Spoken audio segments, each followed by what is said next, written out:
é aí que entra a tal da vaidade, né? Por quê? Porque a vaidade, ela anda junto com a ansiedade ali e nos fazendo acreditar em um mundo que não existe, né? A vaidade, eu acredito da seguinte maneira, ela nada mais é do que a verdadeira maquiagem, né? E você se pergunta, mas o presbítero está falando aí da maquiagem produtos? Não. Estou falando da maquiagem mentira mesmo, né? A vaidade, ela nos leva a este ponto, né? Você quer acreditar em um mundo que ele não existe. O ser humano, ele procura, nós acreditamos dessa forma, né? E começamos a esconder os nossos princípios, né? A nossa genuinidade, né? De onde tudo começou. E deixando para trás aí tudo aquilo que Deus preparou para nós de melhor e de segurança, né? E vamos atrás daquilo que nos apraz aos olhos do homem, né? E acabamos aí nos machucando muito e errando demais, né?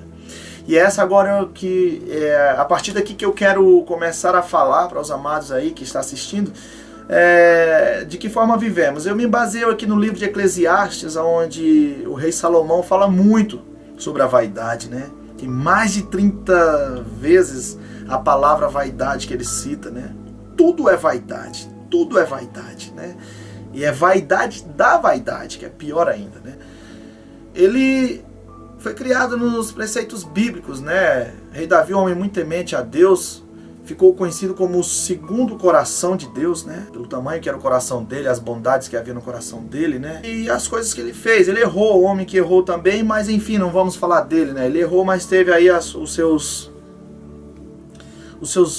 méritos, né? E o seu jeito de retomar de novo a sua posição para com Deus.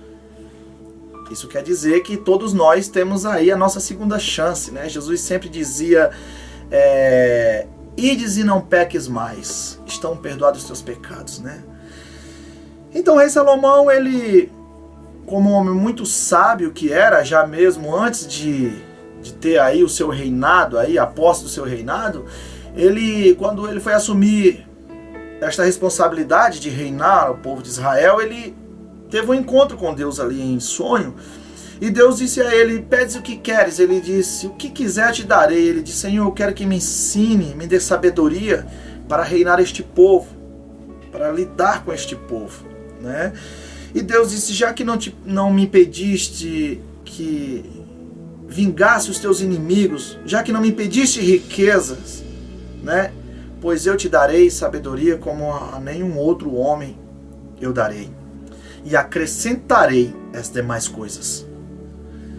E isso está escrito também lá no livro de Mateus 6, capítulo 6, verso 33, né? Que se nós buscarmos primeiro as coisas, o reino de Deus, né? As coisas de Deus, a obediência a Ele, as demais coisas Ele nos acrescentará, né? E isso Ele fez a Salomão. Salomão foi um grande exemplo aí, né? E Salomão, no passar do tempo, ele, como a promessa de Deus ia se cumprindo na vida dele, ele se tornou o homem mais sábio desta terra. Até hoje não foi comprovado nada, né? Ao contrário do que está escrito lá, do que foi falado. E ele se tornou-se um homem muito poderoso e rico também, né? E aí também entrou no seu coração a vaidade, né?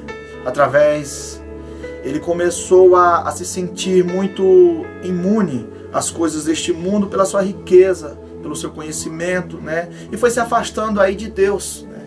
Se tornou aí um homem muito idólatra, né? Ele começou a só acreditar na sua riqueza, né? E foi se afastando de Deus. É tanto que na sua juventude aí, tudo indica que ele escreveu o livro de Provérbios, né? Um dos livros mais sábios que tem na Bíblia, digamos, um dos, né? E na sua velhice, por sua vez, tudo indica que ele escreveu o livro de Eclesiastes, né? E é onde ele nos conta aí a sua maior experiência, né? Ele nos deixa aí um recado, né? Cuidado para você não se perder na sua juventude. Não se afaste dos caminhos de Deus. Se apegue a Ele. Esta é a maior sabedoria que Ele nos ensina, né? E ele conta a história dele, que tudo que há do nascer do sol ao pôr do sol é vaidade. Vaidade de vaidade. Talvez agora eu vá tocar na tua vida falando sobre isso agora, né? O ser humano, ele nasce, conhece o mundo, né? Como foi falado lá no princípio. Até ele é inocente, como era Adão e Eva antes de conhecer o pecado. E o ser humano vai crescendo, até que chega a um ponto que ele vai tocar no fruto do pecado. Vai descobrir a verdade, né? Ele vai começar a andar aí pelos caminhos do seu próprio conhecimento, ou do conhecimento deste mundo, né? Digamos assim. Mas ele tem uma coisa, nós temos uma coisa que é inato nos nossos corações, que está na nossa alma, que é o conhecimento de Deus, que isso aí não é o homem que nos dá, isso nós já nascemos com isso, né? Com ele, com este conhecimento. E segue os dois andando quase que lado a lado ali. Tem horas que o homem se afasta de Deus e aí entra a tal da vaidade, que é a maquiagem, né? Que nos leva à perdição, aos caminhos tortuosos, à porta larga, né? Os pratos oferecidos deste mundo. A lei da sobrevivência, ela nos leva a querer juntar tesouros aqui na terra, e a Bíblia nos adverte que não é aqui que nós temos que ir juntar tesouros, mas sim lá no céu. Nós temos que buscar as coisas de Deus para as nossas vidas, para que nós saibamos ensinar os nossos filhos os caminhos que eles devem andar e não se perderem quando estiverem na velhice e não esquecerem dele, né?